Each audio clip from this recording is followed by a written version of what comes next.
కానీ 1986 సంవత్సరంలో మళ్ళీ ఒక బ్రేక్ అనేది వచ్చింది. అదేంటంటే 'భారతీరాజా' డైరెక్షన్‌లో 'ఆత్మ బంధువు' అనేటువంటి ఒక సినిమా వచ్చింది. శివాజీ గణేశన్ ఇందులో హీరోగా నటించారు.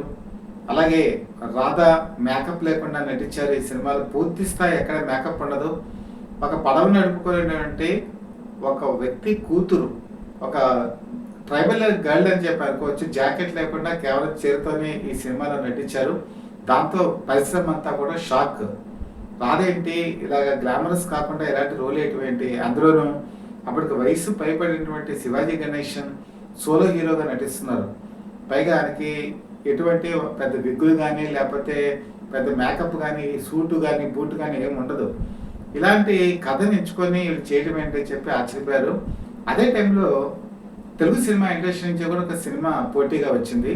అదేంటంటే 'నిరీక్షణ'. అర్చన కూడా ఇందులో జాకెట్ లేకుండా కేవలం శారీతో నటించారంటే సినిమా.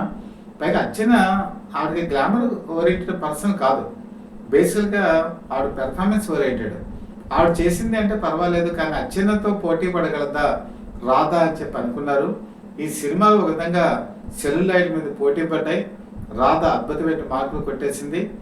ఒక వయసు మళ్ళినటువంటి వ్యక్తితో ప్రేమలో పడటం, వాళ్ళిద్దరి మధ్య అనుబంధం. శివాజీ గణేశన్ సోలో హీరోగా లాస్ట్ బ్లాక్ బస్టర్ అదే అవ్వటం, ఆ రోజుల్లో అదొక పెను సంచలనం.